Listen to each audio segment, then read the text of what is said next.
질염은 청결하지 않은 사람들이 걸리는 병이다. 질염은 잦은 성관계로 발생한다. 질염은 잘 씻으면 완화된다. 소녀들, 몸에 대해 얼마나 알고 계신가요?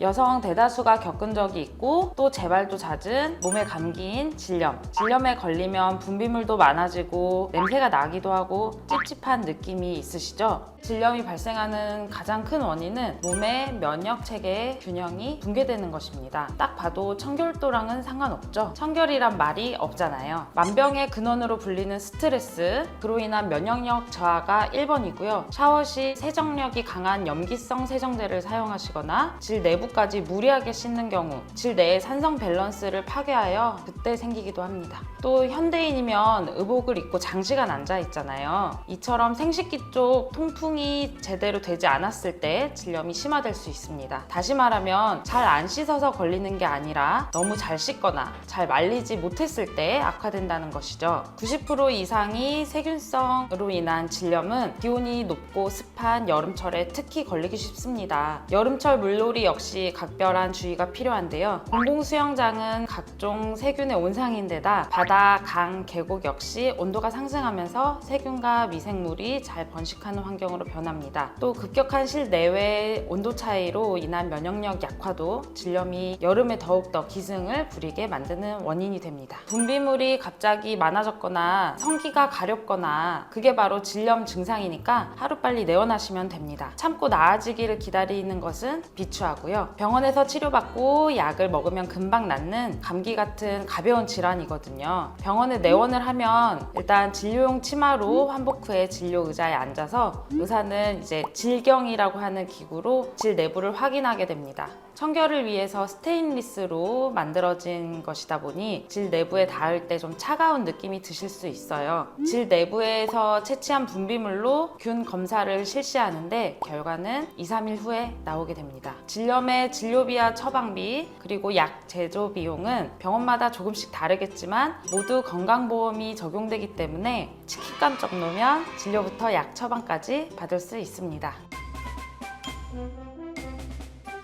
앞서 설명드린 대로 질염의 원인은 소녀들의 몸 상태, 컨디션에 따라 다른데 성 경험이 없는 소녀들에게서도 질염이 나타날 수 있고 꽤 많은 비율에서 내원하셔서 치료받고 있습니다. 성 경험이 없으면 진료 시 질 내부 관찰이 힘들기 때문에 문진 단계에서 성 경험 여부를 묻기도 하는데요. 세심한 진료를 위한 사전 조치이기 때문에 너무 불쾌하게 생각하지 않으셔도 되겠습니다.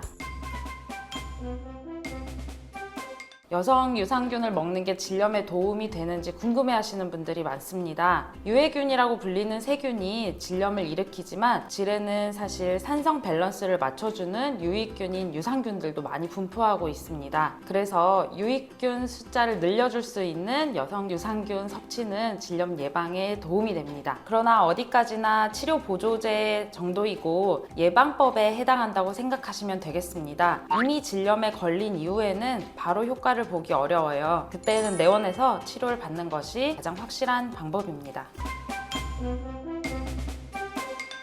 생리라는 말은 생리 현상에서 나오는 말로 월경을 에둘러 표현하는 단어입니다. 마법, 그날 이렇게 모호하게 부르기도 했었고요. 과거에는 월경의 영어 명칭인 menstruation을 줄여서 men스 이렇게 부르기도 했죠. 요즘엔 대자연 이렇게 돌려 말하기도 하는데요. 정확한 표현은 월경으로 한자어입니다. 달월, 지날 경을 써서 달마다 겪는다는 말입니다. 달마다 착상을 준비하기 위해 두꺼워진 자궁 내벽이 일정 기간 내에 수정과 임신이 이루어지지 않을 경우 내막이 벗겨져 혈액과 분비물이 자궁 밖으로 배출되는 현상인 건데요.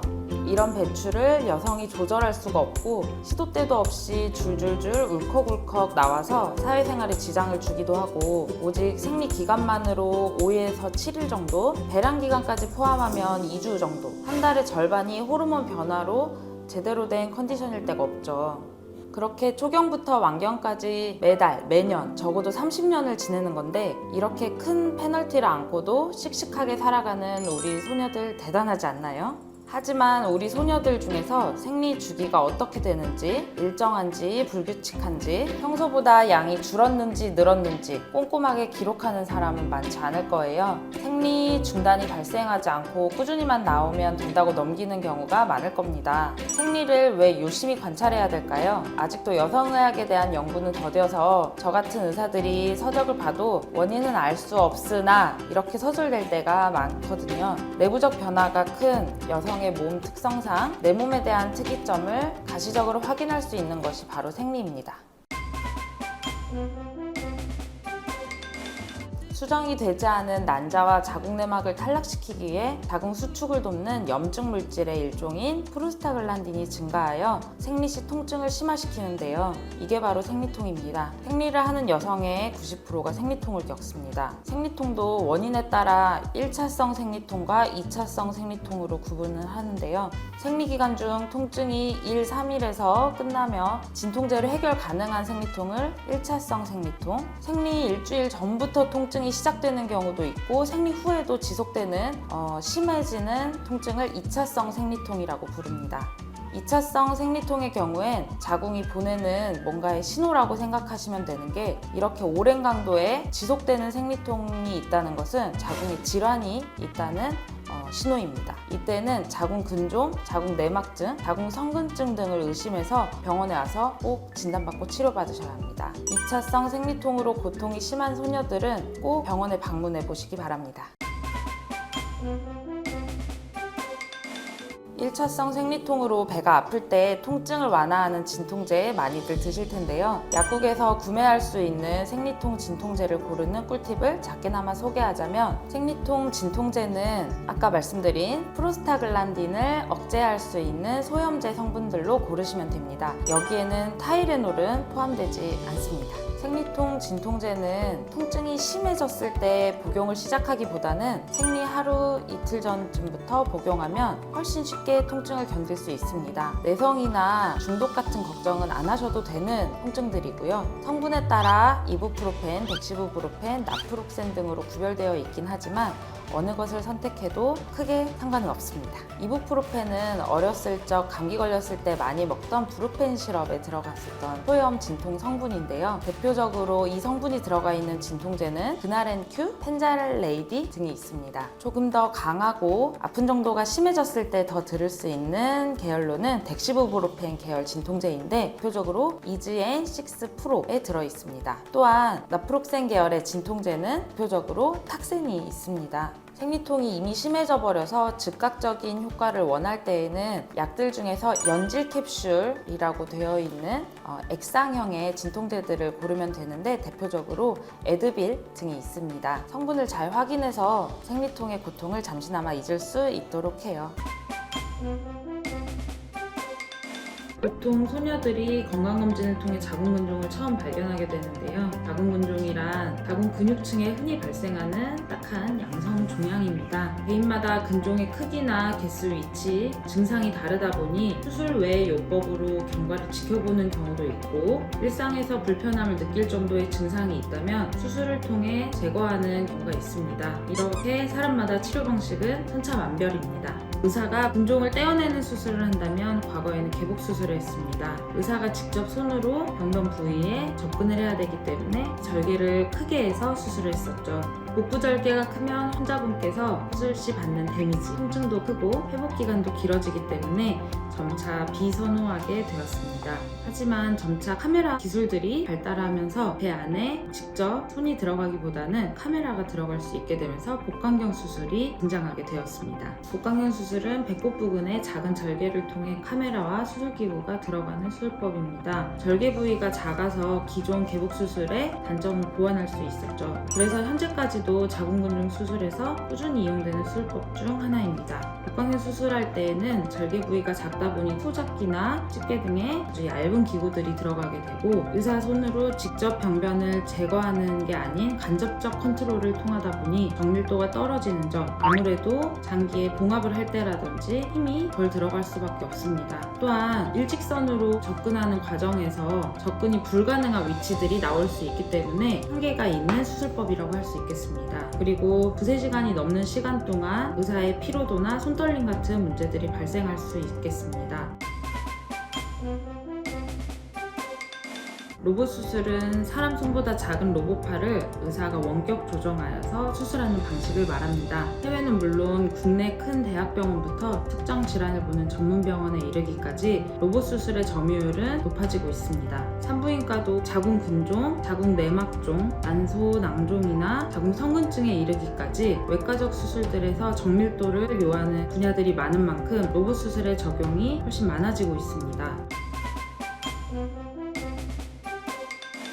차이가 없진 않습니다. 복부에 1에서 3cm 정도의 절개를 통해 들어가 근종을 제거한다는 점에서 복강경과 로봇 수술의 공통점은 있지만 오히려 복강경 수술의 단점인 의사의 정밀도라든지 피로도에서 시간을 더 단축할 수 있다는 장점도 많습니다. 한 개씩 발생한 단일 근종의 케이스들도 있지만 여러 개를 다 제거해야 되는 다발성 자궁 근종 케이스들도 있습니다. 이러한 케이스들은 복강경에서 모두 다 제거가 어렵기 때문에 과거에는 근종 절제술이 아닌 자궁률 전체를 드러내는 자궁 전절제술을 하는 케이스들도 많았습니다. 로봇 수술은 이런 다발성 근종 케이스에서도 각각의 근종들을 제거하고 섬세하게 봉합이 가능하기 때문에 전 세계적으로도 로봇 수술이 부인과 영역에서 비중이 커지고 있습니다. 과거와 달리 이제 수술법도 흉터를 최소화할 수 있는 정밀한 방식을 환자분들도 선호하시고 의사 입장에서 수술의 변수도 줄일 수 있으면서 안정감 있는 이러한 장점들 때문에 로봇 수술을 많이 권장드리고 있으나 비용적 측면에서 가장 싼 수술법이라는 점이 단점이 되겠습니다.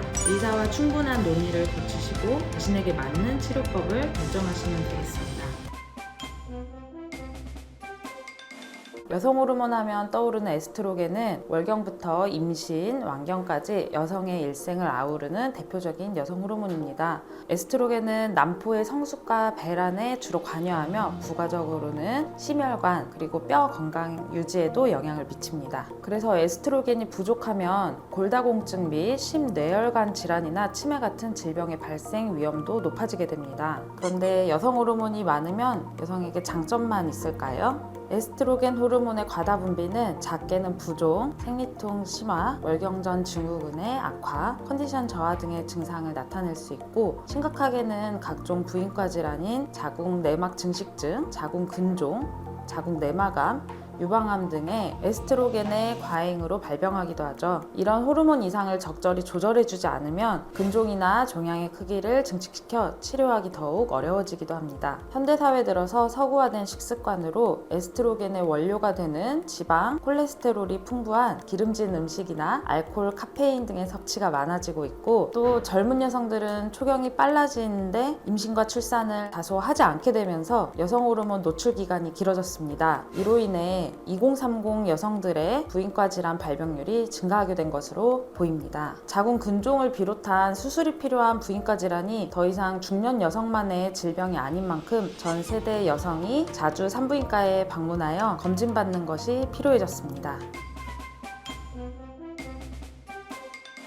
여성 호르몬 과다가 난소 질환의 원인이 될 수도 있지만 여성 호르몬에 급격하게 줄어드는 갱년기 여성들에게는 여성 호르몬을 보충해 줄 수 있는 식이요법이 병행되면 좋습니다. 에스트로겐이 풍부한 식품으로는 가장 대표적으로 두유나 두부 같은 콩류에 있는 이소플라본이 에스트로겐과 유사한 작용을 한다고 알려져 있습니다. 또한 브로콜리, 시금치, 콜리플라워 같은 녹색 채소에도 식물성 에스트로겐인 리그난 성분이 풍부하게 들어있어 여성 호르몬의 보충을 채워줄 수 있습니다. 여성 호르몬으로 유명한 과일인 석류, 우유, 치즈, 요거트 같은 유제품에도 여성 호르몬이 풍부하게 들어있다고 알려져 있습니다. 에스트로겐이 풍부하지만 급격한 여성 호르몬 과잉을 유발할 수 있어 조심해야 하는 식품도 말씀드리면 햄, 소세지 등의 인스턴트 식품, 가공식품들이 있습니다. 가공식품엔 에스트로겐을 모방하는 화학물질이 함유되어 있어 여성 질환을 악화시킬 수 있기 때문에 수치를 조절하시는 게 좋습니다. 이런 여성 호르몬 과잉에 영향을 미치는 또 다른 주범인 환경 호르몬도 안 알아볼 수 없겠죠. 환경 호르몬이란 의복, 음식, 주거 공간에서 우리가 일상을 보내는 모든 환경에 존재하는 화학 물질들을 포함한다고 생각하시면 됩니다. 이러한 물질들 중에서는 호르몬과 유사한 화학식을 가지고 있어 호르몬도 아니면서 성호르몬과 화학식이 유사하여 호르몬을 모방하고 염색체 이상을 줄 수 있고 내분비 교란 등의 문제를 일으키는 물질들을 말합니다. 매달 월경을 하는 여성은 호르몬의 영향을 받아 환경 호르몬 노출에 더 취약합니다. 게다가 환경 호르몬은 지방세포에 축적이 될 수 있기 때문에 지방이 많은 여성에게 더 위험할 수 있습니다. 자궁근종, 자궁성근증, 그리고 자궁내막증, 자궁내막 증식증, 자궁내막암, 유방암 등 여성 질환에 환경 호르몬이 영향을 미친다는 것은 학계에서도 인정하는 분위기입니다. 우리 병원에 계시는 조윤희 원장님께서도 환자분들에게 환경 호르몬의 위험을 알리고자 책도 집필하셨고요. 자연인처럼 사는 것이 아닌 이상 환경 호르몬의 노출을 피할 수는 없긴 합니다. 그래도 최대한 영향을 덜 받기 위한 방법들을 소개해드리겠습니다. 대표적 환경 호르몬인 다이옥신에 노출되기 쉬운 육류 대신 체내 환경 호르몬 배출을 돕는 채소를 드시는 게 좋습니다. 가공이 많이 된 인스턴트 식품, 통조림이나 페트병에 든 식품은 환경 호르몬 중 하나인 비스페놀 A의 주요 노출원입니다. 플라스틱 용기를 가열하거나 긁힘이 생길 정도로 오래 사용하는 것은 지양하여야 합니다. 건축이나 인테리어에 사용되는 자재들도 화학물질 덩어리인데요. 잦은 환기와 공기를 정화할 수 있는 식물을 키우는 것도 도움이 됩니다. 생리하는 여성 80%가 사용하는 일회용 생리대. 하지만 일회용 생리대를 제조할 때 생리대에 흡수체 등을 넣느라 화학 공정을 거치는 것은 피할 수가 없는데요. 그런 화학물질과 환경 호르몬 때문에 소위 위 빠지는 느낌으로 불리는 생리통과 생리전 증후군, PMS가 더 심해지곤 하죠. 또한 피부가 민감한 여성들은 일회용 생리대를 사용할 때 가렵거나 땀띠처럼 짓무르는 고통을 받기도 합니다. 게다가 생리하면 생각나는 좋지 않은 냄새는 피와 화학물질이 섞이고 산화되면서 나는 냄새라서 다른 대체품을 쓰면 전혀 나지 않는다고 하는데요. 조금 번거로울 수 있지만 일회용 생리대에 대안이 될 수 있는 대체품들에는 무엇이 있는지 오늘 함께 알아볼까요? 시중 생리대의 화학물질 영향을 줄이기 위해 유기농 생리대와 아기용 일자형 기저귀를 대체품으로 이용하시는 분들도 꽤 있는데요. 유기농 생리대는 화학 흡수체를 사용하지 않아 안전하지만 기존 생리대 대비 가격이 비싸고, 일자형 기저귀는 시중 생리대보다 저렴하고 피부에 자극이 없다는 장점이 있지만 접착제가 없어서 고정할 수 없다는 불편함이 있죠. 또한 두 제품 모두 일회용품이라 기존 생리대의 대체품을 찾으면서 환경을 생각하는 분들에겐 완벽한 대안이 되지 못하는데요. 화학물질이 없으면서 친환경으로 대체되는 것이 바로 면 생리대입니다. 면 생리대는 순면 원단으로 만든 생리대인데요. DIY로 직접 제작하시기도 하고 시중에서 판매도 하고 있습니다. 면 생리대의 장점은 피부에 닿는 부분이 순면이라 민감한 피부에도 부담이 없고 재사용이 가능하여 쓰레기가 발생되지 않아요. 또 순면의 흡수력이 화학적 흡수체보다 뛰어나서 새는 일도 없다고 합니다. 매일 빨래해야 하는 수고로움이 있지만 찬물에 담가서 피를 뺐다가 세탁망에 넣어 세탁하면 되셔서 여분만 보유해두면 생각보다 관리하기 어렵지 않습니다. 생리기간에도 활동성에 영향이 없도록 생리대가 아닌 탐폰을 사용하시는 분들도 많은데요. 꿉꿉한 느낌 없이 쾌적하게 일주일을 보낼 수 있고 체내에서 생리혈을 수집하기 때문에 피가 산화될 일도 없어 냄새가 나지 않는 장점이 있습니다. 하지만 10시간 이상 착용 시 독성 쇼크 증후군의 위험이 있고 역시 일회용이라는 단점이 있습니다. 탐폰처럼 삽입형이면서 친환경적으로 쓸 수 있는 대안에는 생리컵이 있습니다. 생리컵 사용은 의료용 실리콘으로 만들어진 작은 컵을 질 경부에 넣어서 생리혈을 모았다가 일정 시간 이후 꺼내서 배출하는 방식인데요. 모인 생리혈은 변기에 버린 뒤 물로 세척하시면 돼서 쓰레기가 나오지 않습니다. 솜을 체내에 넣어서 세균 번식이 우려되는 탐폰과 달리 컵 용량에만 피가 넘치지 않는다면 자주 갈지 않아도 되는 장점이 있습니다. 탐폰보다 큰 부피감 때문에 삽입이 두려우실 수도 있지만 적응만 된다면 가장 쾌적하고 간편한 방식이라고 생각이 됩니다. 생리불순이란 원래 일정해야 하는 주기가 불규칙해지는 상태를 말합니다. 일반적으로 28일에서 30일 주기가 표준이지만 개인에 따라 21일에서 45일 주기가 있을 수 있습니다. 예를 들어 평소 28일로 오던 생리가 20일에서 50일 등으로 2회 이상 불규칙하게 온다면 생리불순입니다. 생리불순의 원인은 매우 다양한데요. 가장 흔한 원인은 스트레스, 급격한 체중 변화, 과도한 운동, 영양 불균형, 수면 부족 등이 있습니다. 하지만 생리불순의 원인이 다낭성 난소증후군, 갑상선 기능 이상 등 내분비 질환의 배경이 있을 수 있으니 만약 생리불순이 발생한다면 스트레스 때문이라고 넘기지 말고 병원에 방문하여 정확한 진단을 받는 것이 좋습니다. 생리주기의 변화뿐 아니라 생리량과 생리시 통증 변화도 다른 부인과 질환을 시사할 수 있습니다.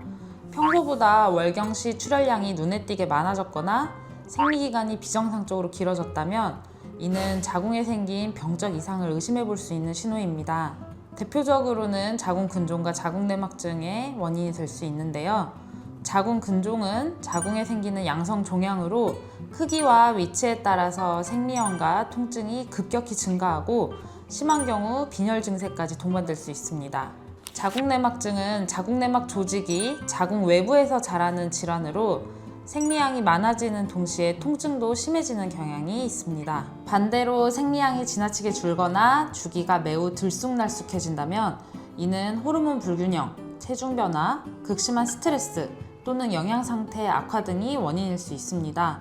하지만 다낭성 난소증후군 같은 질환이 생리 불규칙의 원인일 수 있으니 병원에 내원하실 필요가 있습니다. 가벼운 생리통은 많은 여성들이 겪는 일반적인 증상이지만 다음과 같은 상황에서는 질환이 원인일 수 있으니 반드시 살펴봐야겠습니다. 첫 번째, 평소보다 통증이 훨씬 심해졌거나 진통제를 복용해도 일상생활이 힘들 정도로 통증이 지속될 경우. 그리고 두 번째, 생리 시작 전부터 아랫배나 허리 통증이 시작되고 생리 후까지 통증이 지속되는 경우. 이런 경우엔 단순한 생리통이 아닐 수 있습니다. 바로 자궁내막증, 자궁성근증, 난소낭종 등의 질환을 의심해 볼 수 있는 상황입니다. 특히 자궁내막증의 경우 통증이 생리 주기와 관계없이 성관계 시의 통증이나 배변 시 통증 등으로 나타날 수 있습니다. 이처럼 생리 주기, 생리양, 그리고 생리통의 변화는 단순히 생리 증상이 아니라 우리 몸이 보내는 중요한 건강 신호일 수 있습니다. 작은 변화라도 반복되거나 강도가 심해진다면 가볍게 넘기지 말고 전문의와 상담을 꼭 받아보세요. 그렇다면 생리불순을 완화하기 위해 우리가 일상생활에서 실천할 수 있는 방법에는 어떤 것들이 있을까요? 첫 번째, 스트레스 관리. 스트레스는 여성 호르몬 분비에 큰 영향을 미칩니다. 명상, 요가, 깊은 호흡, 충분한 수면 등으로 자율신경을 안정화시키는 것이 중요합니다. 두 번째, 체중과 영양 상태의 조절이 필요합니다. 급격한 체중 변화나 영양 불균형은 생리 주기에 영향을 끼칠 수 있습니다. 균형 잡힌 식사와 적절한 체중 유지는 호르몬 균형을 회복하는 데 도움이 됩니다. 세 번째, 배를 따뜻하게 하는 생활 습관입니다. 몸이 차가워지면 자궁 혈류 문제로 생리불순이나 생리통의 변화가 있을 수 있습니다. 배를 따뜻하게 덮거나 찜질팩을 사용하는 등 배를 따뜻하게 하는 생활 습관이 중요합니다. 네 번째, 규칙적인 운동입니다. 하루 20-30분 정도의 가벼운 유산소 운동이나 요가는 호르몬 분비를 조절하고 스트레스를 완화하는 데 효과적입니다. 다섯 번째, 생리 주기 기록. 생리 주기를 꾸준히 기록하면 변화의 패턴을 파악하고 조기 진단하는 데 도움이 됩니다. 앱이나 달력을 활용해서 나만의 생리 리듬을 꼭 체크해 보세요.